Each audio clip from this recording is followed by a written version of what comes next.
The views expressed on this program are not necessarily the views of Lexington Community Radio or its board of directors. The views expressed are solely those of the programmers.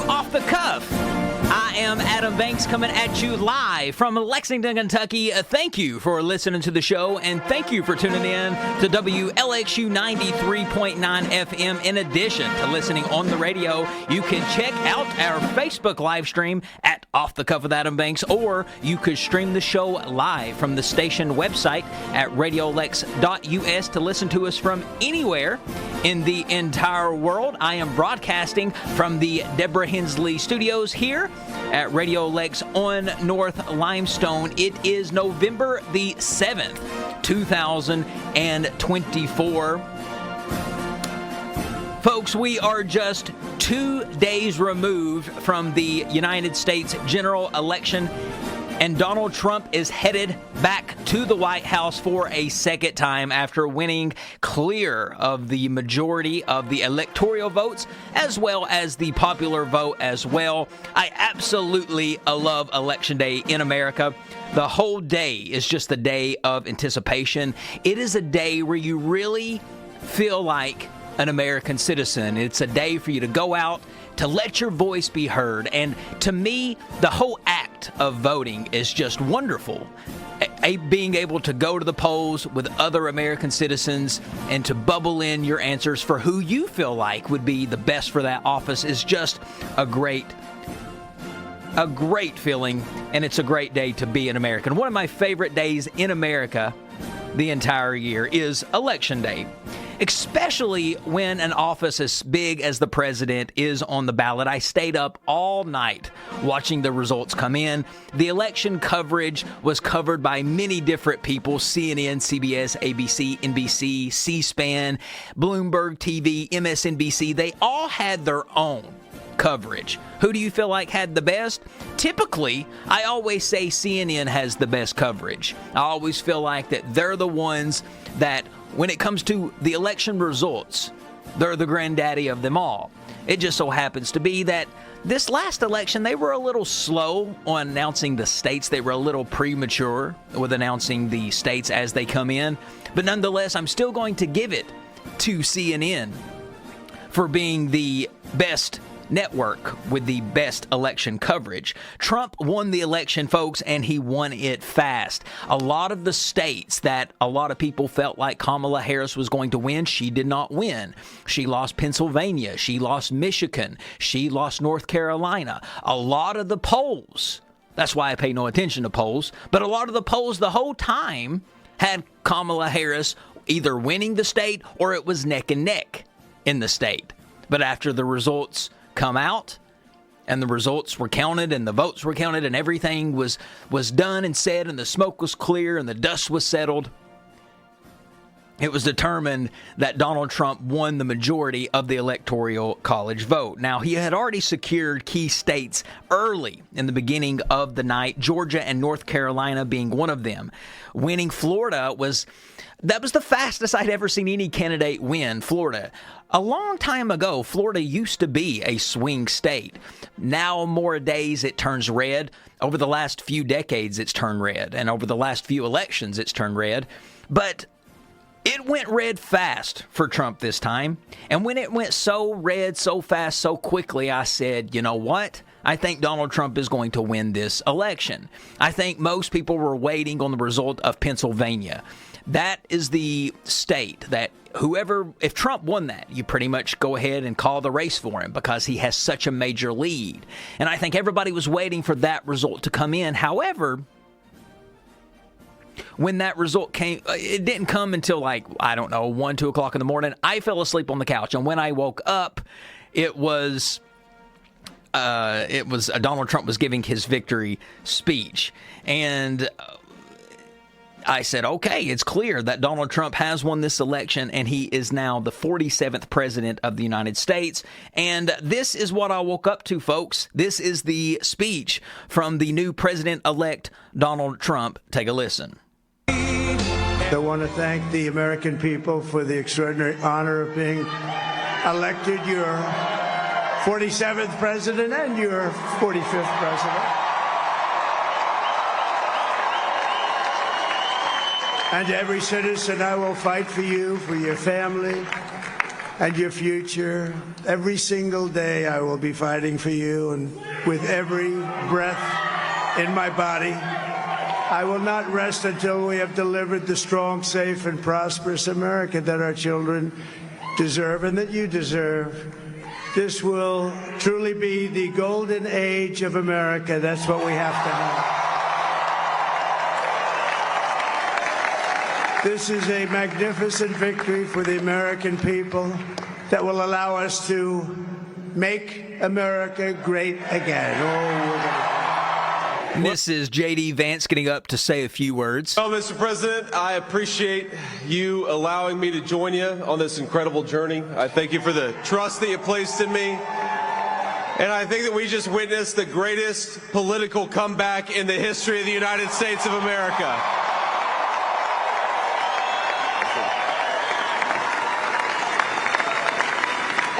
And under President Trump's leadership, we're never going to stop fighting for you, for your dreams, for the future of your children. And after the greatest political comeback in American history, we're going to lead the greatest economic comeback in American history under Donald Trump's leadership. And there you go, folks. That was the speech that I woke up to, and it is pretty clear that he is the winner. There are still some states that haven't officially been called, and that is Nevada and Arizona. Trump obviously leading in both states there. It doesn't matter if he lost in any way, he is still the winner. Now, this next speech is the concession speech of Kamala Harris, and Kamala usually struggles when she gets up to give her speeches. Usually she relies heavily on the teleprompter, and this was no different. She relied very heavily on the teleprompter for this speech as well, but I feel like that of all the speeches she gave, this was the best speech that I ever heard her give. I love concession speeches. It tends to be the best speeches that presidents give. And last week on the show, or a couple of weeks on the show, I talked about some of the best concession speeches given throughout time.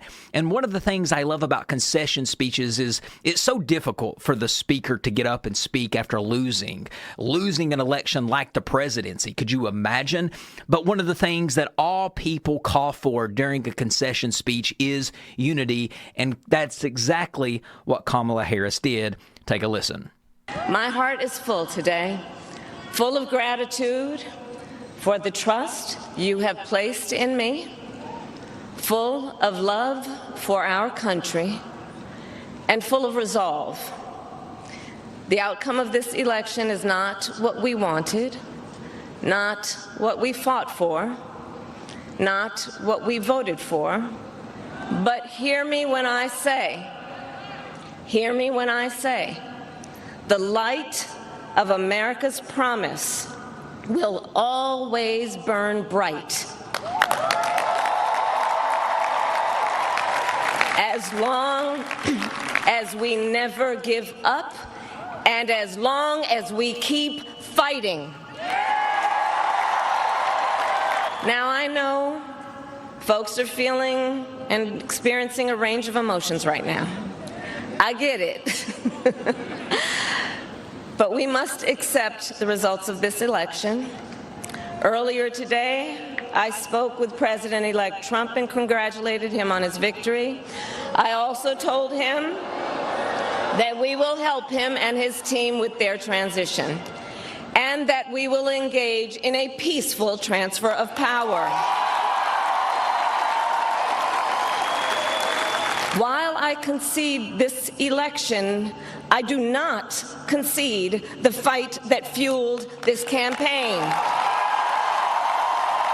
It's difficult to lose regardless of the position that you're in, but when you are running for such a high office, to go out there and speak is very tough. Now, she didn't speak the night of the election, which is typically what the losing candidate does. She did wait to the next day. I'm not going to harp on that. Do I think that the loser should speak that night? Yes, but I understand you really don't want to accept the loss just yet, and you don't want to accept it prematurely. If you remember back in 2000, Al Gore conceded the election and then called Bush back and said, whoa, I take my concession back. I'm not quitting. And I think that people are just hesitant to concede so quickly. But she did it the next day, and that puts a bow on the Kamala Harris campaign. But folks, election night also determined other offices as well. There were some other big things that turned out on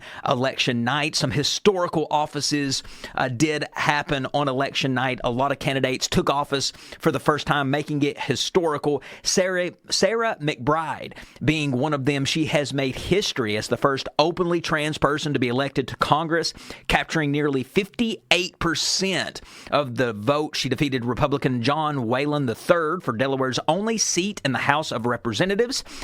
Two black women will simultaneously serve on the U.S. Senate for the first time ever. That is Maryland's Angela Allsbrooks and Delaware's Lisa Blunt Rochester. New Jersey votes for the first Korean American senator. Representative Andy Kim is a Democrat from New Jersey, and he will be the first Korean American senator in United States history. And Tulsa, Oklahoma, they elected their first black mayor in the history of that city. And folks, that just makes it historical across the board for a lot of places across this country. Now, Republicans were also favored to win the Senate that night. They already won the House. I think that when you have a president in there and you have his party, a part of the House majority and a part of the Senate majority, more things can get accomplished for the president. So things seem to be swinging in the favor for Trump and the Republican Party. Here in Kentucky, there were also some big offices that took place. State Senate, state representative. You can get the complete list on WKYT.com and you can read all through the results, but I just want to go through a few of them here. The School Choice Measure Amendment 2 failed miserably. The vote no won by a landslide, 81,000 votes, and it took 60% of the vote.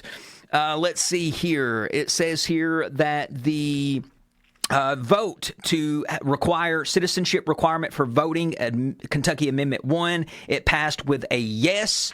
And then finally, the Fayette County tax for public parks won by a landslide with the yes vote, for the for vote rather than the against. And I will just say this. Typically, I don't get on and I say what I voted for, but the wanting to tax us for parks, I need to do more research with that. However, at the moment when I read that, I was sitting there thinking, yes, I think that's a great idea. I love parks in the city of Lexington. I think parks are beautiful.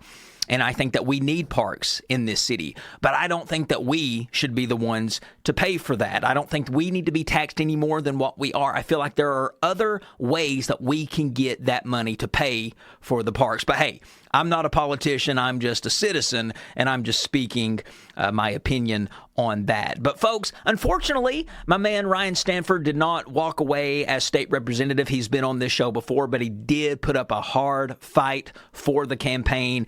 I didn't get to interview many politicians like I wanted for this election cycle, but I assure you that when the next election cycle rolls around next time, I'll have more politicians on this show. But folks, that is pretty much Election Day in a nutshell. That's pretty much Election Day in general. I hope you went out and voted. I hope you felt like an American on that day, because if you voted, you definitely should have. But folks, we have a great show ahead of you today. You are listening to Off the Cuff with Adam Banks. Stick with us. We will be right back. Now basketball is my favorite sport. I like the way they dribble up and down the court. I keep it so fresh. fresh on the microphone. I like no interruption when the game is on. I like slam dunk to take me to the hoop. My favorite play is the alley-oop. I like the pick and roll. Welcome back, everybody, to Off the Cuff.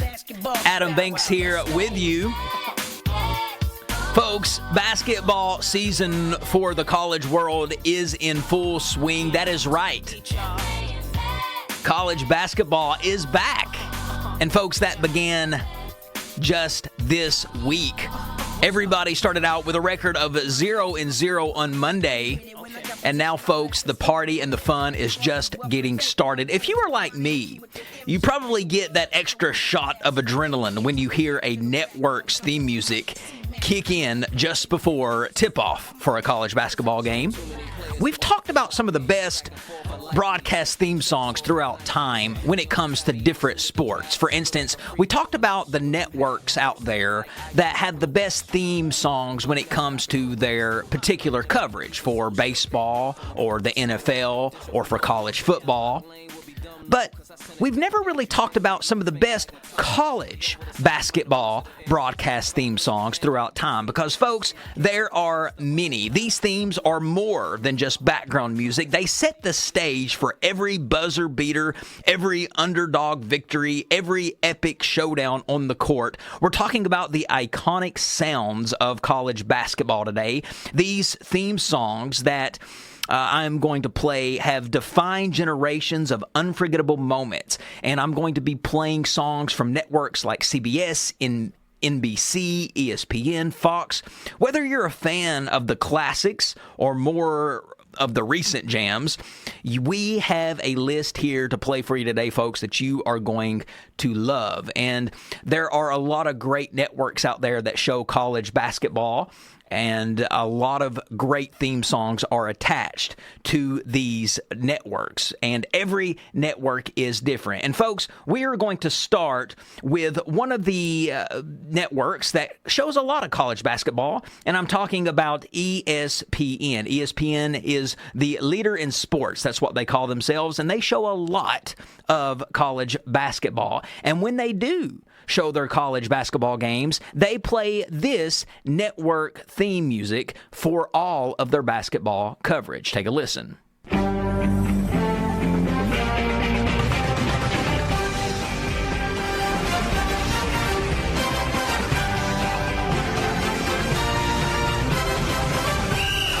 This is the ESPN college basketball theme. It debuted in 2004. This is a vibrant and high-energy theme. It matches the Big Mondays and other primetime broadcasts on the network. This music is instantly recognizable and is often accompanied by crowd shots and player intros, giving fans a sense of anticipation ahead of the game.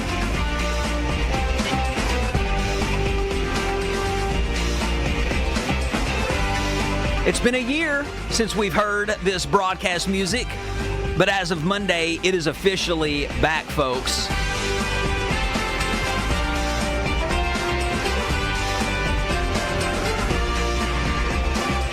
Now, ESPN is not the only network that has their own broadcast theme music for college basketball. NBC has their own as well. Take a listen.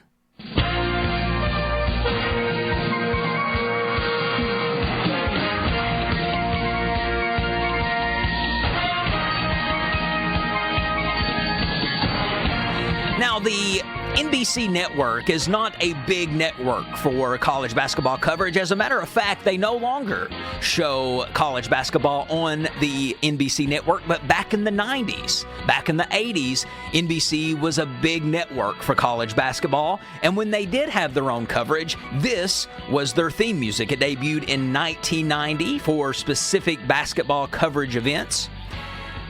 NBC's basketball themes generally align more with their NBA coverage, but this was their college basketball coverage. I don't know why NBC couldn't work out a deal to show any college basketball. I guess they don't look at it as that important. Most people, when they're bidding for sports, they bid for football. Basketball just seems to take a back seat with a lot of national coverage on big networks. But man, This just brings back so much nostalgia. Back when I was a kid, I remember hearing this theme music in the background when a basketball came on NBC.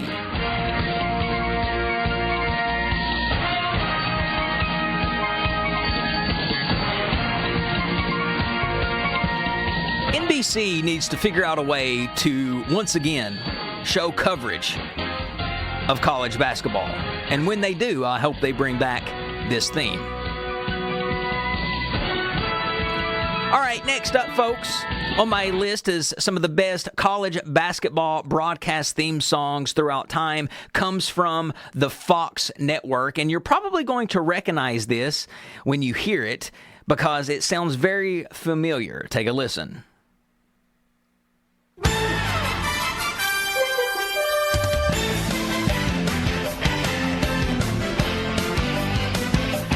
What you're thinking. You're thinking, Adam, that is the NBA on NBC. Well, you're not wrong. But guess what? Fox bought the rights to this music for their college basketball coverage. So, beginning in the 2024-25 season, which is this season, you will hear this music on Fox, the Fox network. Now, they have played around with this theme music on the Fox network in previous years just to see how the fans would react to it. And a lot of the fans had mixed feelings hearing this music on the Fox network when they saw a college basketball game because a lot of people just associate this with the NBA and it just confused them. And I can see where they would get confused. I'm not big on buying other network music from other networks and putting it on another one. It's too identifiable. It's too identifiable with the old thing that you used to be associated with. But apparently the suits up in the big office at Fox thought that this was a great theme to go along with their college basketball coverage. So you will be hearing this when you turn on Fox to watch a college basketball game.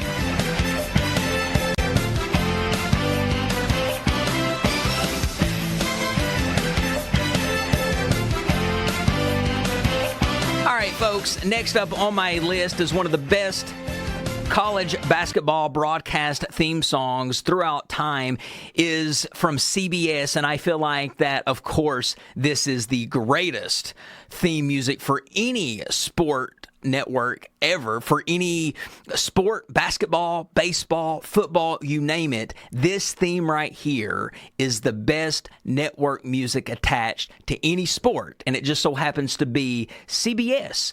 This is their music for their college basketball coverage. Take a listen.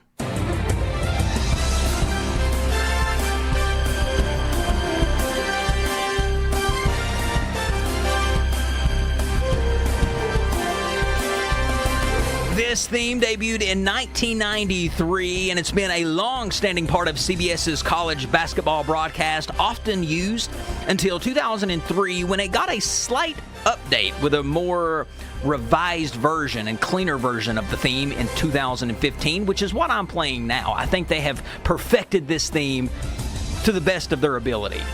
The composer of this theme was Bob Christensen. He needs to be inducted into the Music Hall of Fame for this piece alone.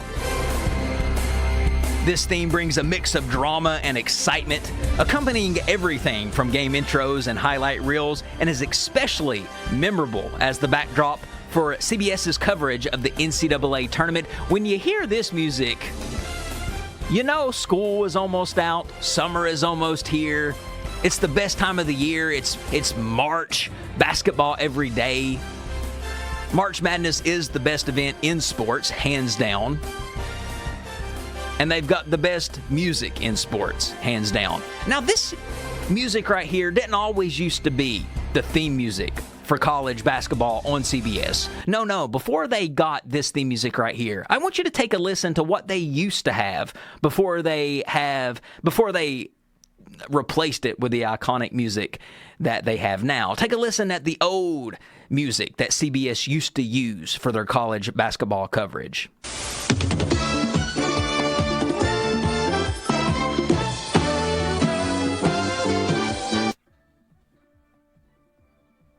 So you can see, obviously, why they felt like that they need a revision of theme music, and they certainly did, because man, oh man, what they replaced it with is going to be hard to beat. I mean, listen at it. This would make a sick man feel better. But that, folks, pretty much wraps up and completes my list of some of the best college basketball broadcast theme songs throughout time. A lot of great ones. But those, I feel like, are the best ones. And of course, I've got lots to talk about regarding our Kentucky Wildcats. Not just yet. I'm saving that for a little bit later on the show. But I just wanted to focus this segment in honor of college basketball starting back up. I wanted to do a segment on college basketball, and what better way to celebrate it than celebrate the great music attached to all of these networks that show college basketball. But folks, that pretty much wraps up the list. We've still got more Off the Cuff coming at you live after these words. Stick with us. We will be right back.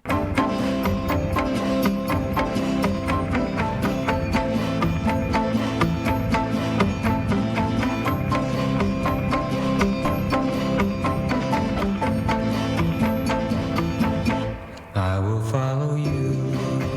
Welcome back, everybody, to Off the Cuff. Adam Banks here with you. Folks, temperatures are dropping fast. The times already went back. It's getting darker than a dungeon outside very early. Currently, we're sitting at 61 degrees, and folks, it's only going to drop more and more.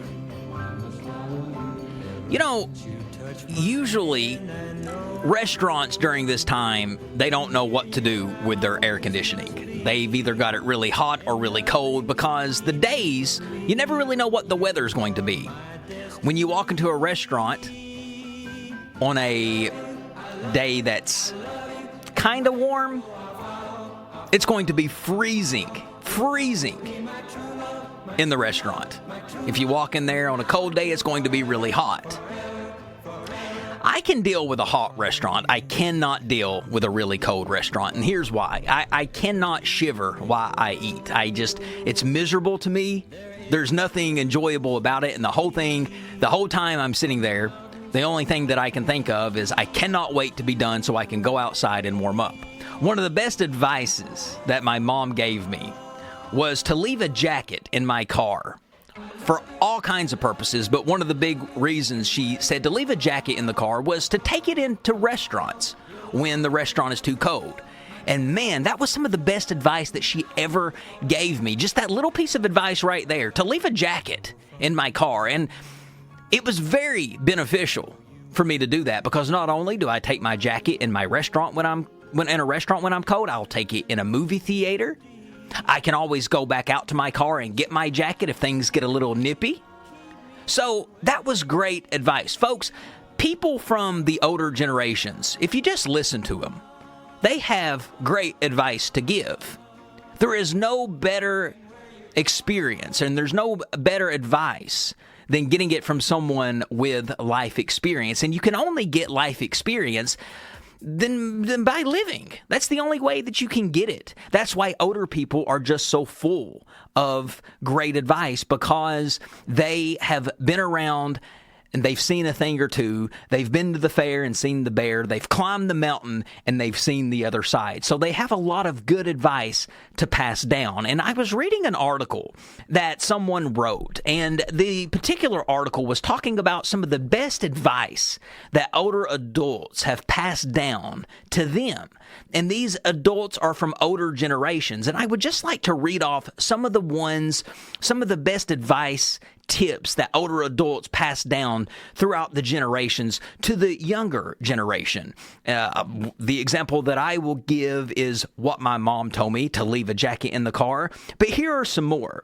One user wrote in the article, they said that she was told to pick and choose her battles.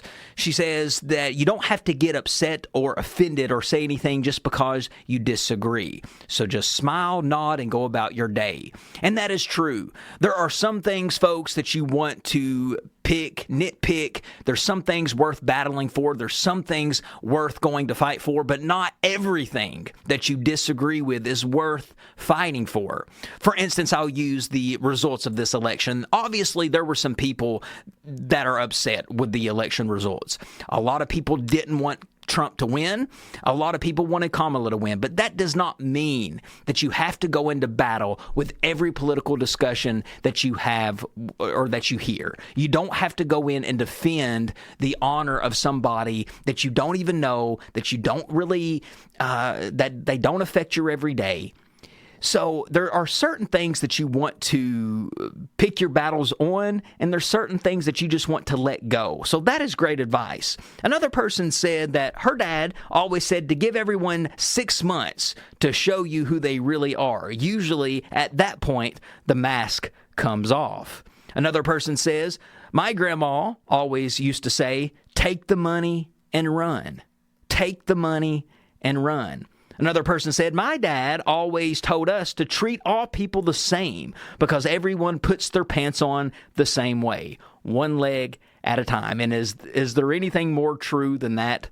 When you think, folks, that we tend to idolize a lot of people in sports, a lot of celebrities we tend to idolize, but just remember, at the end of the day, they are a human being. They breathe the same way you do. They go to the bathroom the same way that you do. Even up to the way they put on their pants, one leg at a time. And folks, here's another one.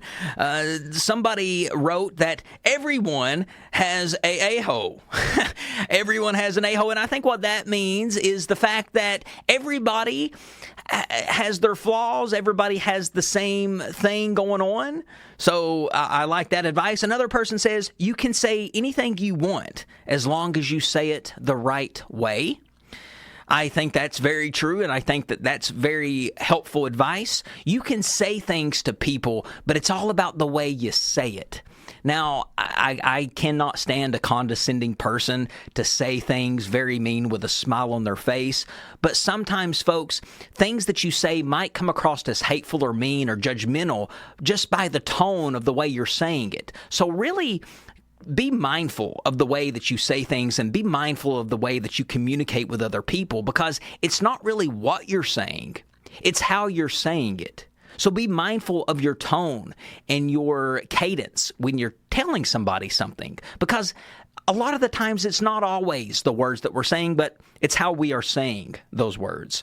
Another person wrote that the advice that they got from an older person in our generation was to be true to your teeth, or they will be false to you. That's absolutely correct. If you don't brush your teeth at least twice a day and floss and at least give them the attention that they need, the little bit of attention that they need just throughout the morning and the night, your teeth are not going to be true to you. They will be false, which means you're eventually going to end up with false teeth. Another person said, my grandfather told me to never talk about how much money you have or don't have. He said he taught me what oversharing is and that sometimes it's okay to keep certain topics off the table. I don't think there is anything more tacky than somebody sitting around and talking about how much money that they make. It's nobody's business. Nobody cares. Nobody wants to know. And at that point, you're really just bragging about your salary. Who cares that you make $80,000 a year? What are you doing to get that $80,000 a year? I remember talking to a guy one time. He was bragging very hard about his new job that he got, making $70,000 a year.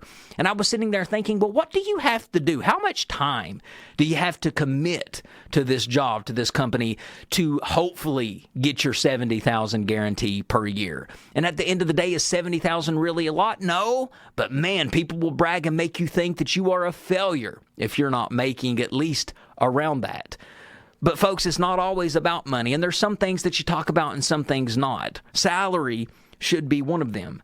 Another person wrote that one of the best advices that they got from an older person, from an older generation, is that when someone wrote, when I was learning to drive, my grandpa always stressed the importance of making sure the other drivers commit to what they are doing and just never assume. He said that just because someone has their signal turned on, it doesn't mean anything until the wheels are turning. They said this has helped me keep me out of accidents. That is true. Don't just assume when you see a signal light on in a car that they're going to be turning that way. Until you see those wheels turn in that direction, they're not turning that way. Don't give too much credit to the driver or you could get smacked pretty easily and pretty fast. Another person wrote, my dad always said, when you learn when you are young, when you learn something when you're young, you will never forget it. There's got to be some truth in that.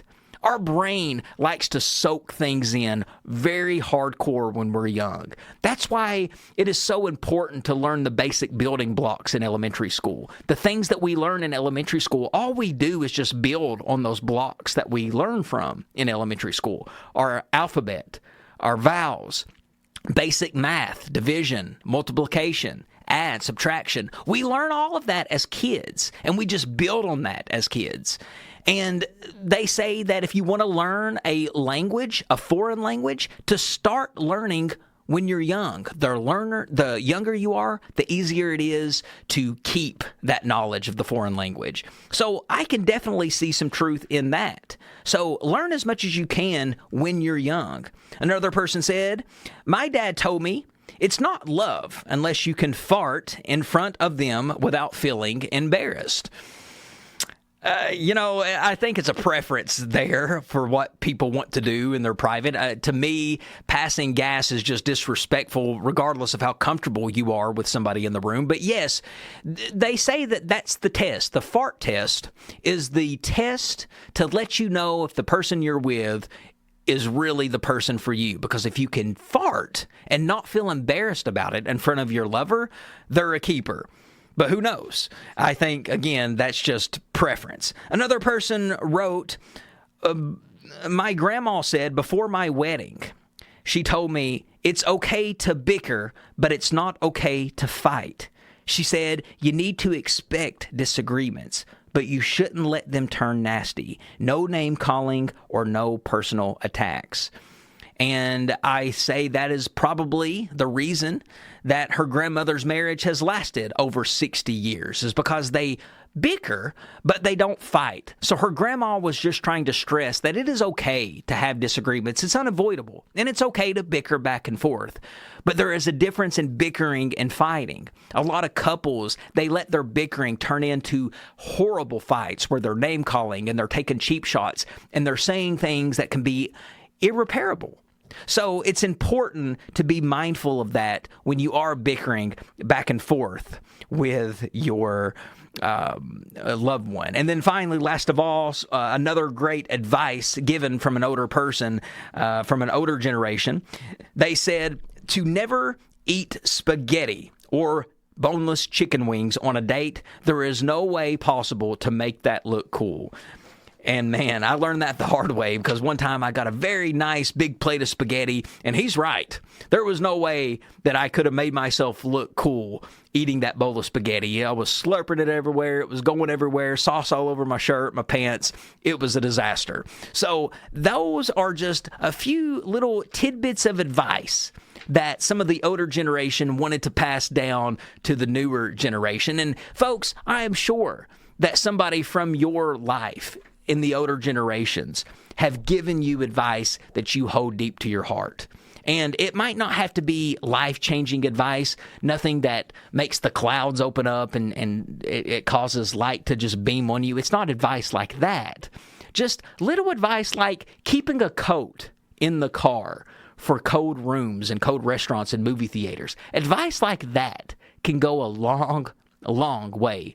So throw up on the show thread some of the advice that you have gotten from people from older generations, and I would love to talk about it. But folks, we still have a great show, and I feel like that this is a great time to take Off the Cuff's Song of the Week. So why not a little One Night or One Life Stand by Hot Chip? Stick with us, folks. We'll be back after this week's Song of the Week.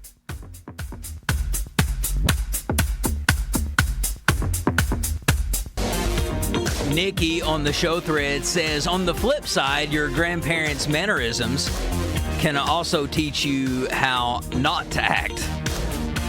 Well, that is very true.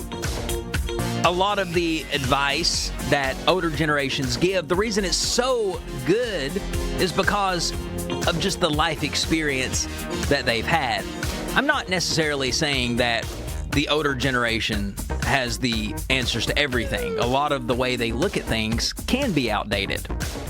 But I'm talking more along the lines of just life advice. It's hard to beat that generational advice that they give, because they've just seen a few things. They've been around to see enough. Folks, today's national holiday is National Men Make Dinner Day, and that is your day, if you're a man, to throw on an apron, sharpen those knife skills, and create an incredible evening of a meal for you, your friends, or your family. Despite gender roles becoming less rigid in America, there are still many men who are not taught to cook and don't take the initiative or confidence to enter into the kitchen and create a meal for themselves or a loved one. So this day is all about giving men the strength to get in there and whip up something nice. Now, I am going to celebrate this day today. I'm going to go home and cook me a meal, because typically I am not in the kitchen cooking. If I'm not pulling up to the second window, or I'm not ordering it online from my phone, I'm not eating. So I need to listen to this day and really participate in National Men Make Dinner Day. So if you're a man, here are some things that you can do to celebrate Men Make Dinner Day. Obviously, you can cook dinner. If you're a woman, you could find a man to cook dinner for you, or you could teach a child to cook. Just pass down your cooking skills to the younger generation. Why do we love National Men Make Dinner Day? Well, number one, everyone should know how to cook. Don't just rely on a woman to cook your meals. You should know how to cook, just in case you don't have a woman in your life, your woman ever leaves you, or you want to do something nice for your family a time or two somewhere down the line and cook them dinner. So everyone should know how to cook. Making dinner is a nice thing to do. That's another reason why we love National Men Make Dinner Day. Everyone loves having a good dinner cooked for them, so it's a great way to please people. If your love language is doing things for other people, cooking dinner is a great thing to add to your repertoire.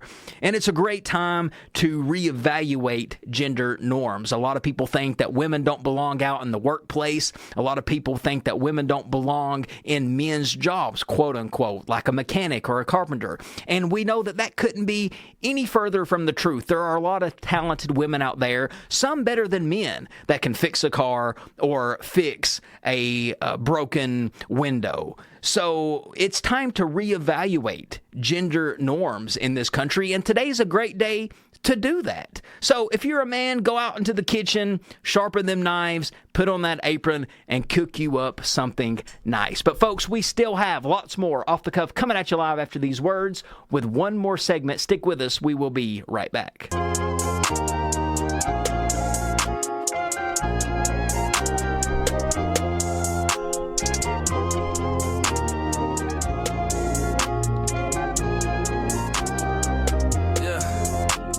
The ones that hate me the most look just like me. You tell me what that means. Make a slick comment and see what that brings. I've seen it go down. We can reenact things. Welcome back, everybody, to Off the Cuff. Adam Banks here with you. Last segment of the hour. The Kentucky Wildcats won their first regular season game in their Monday opening, 103-62. Against Wright State. Man, the Cats look good out there. To be their first game, I liked what I saw. I think that the team looks like they're having fun. The coach looks like he's having fun. And what about the coaching staff? Mark Pope and his staff look great. They all wore suits, and I'm happy about that, by the way, that our Kentucky basketball coach is wearing a suit once again. I think a suit should be worn by all college basketball coaches. It just brings respect to the game. We seem to have gotten out of that when COVID rode around. We got used to wearing the PE uniform that PE teachers wear. Stop that. This is college basketball, the highest level of basketball for, unless you're talking about the NBA, but this is one of the highest levels of the game here. Respect it, especially if you're a coach. And Mark Pope put on a suit, and so did the rest of his staff, and they looked great. They won by 41 points, which was the former number of Mark Pope as a player for the Kentucky Wildcats. He said only God could do something like that. I loved it. Very poetic to win by 41 points, the number that you wore as a player for the team you now coach. The Cats play their next game against Bucknell this Saturday at 4 p.m. and then Duke this coming Tuesday at 9 p.m. And I feel like that Duke game is when we really are going to get the telltale of what our Cats are going to look like for the rest of the season. It's their first big game of the entire season, and I feel confident. I feel like we're going to be able to tell how the Cats are going to be the majority of the season based on their performance in that game. So, folks, a lot to look forward to and a lot to get excited about when it comes to Kentucky basketball. But, folks, that pretty much wraps up this episode of Off the Cuff with Adam Banks. If you liked what you heard today, you'll probably like our previous episodes. We archive them all on podcast. You can follow me on social media at The Adam Banks. You can follow the show on social media at Off the Cuff with Adam Banks. We release new episodes every Thursday from 4 to 5 right here on WLXU 93.9 FM, which means we will be back same time, same place. Ladies and gentlemen, I am Adam Banks, the king of radio, and this is Off the Cuff. I will catch you down the road. Stars all around.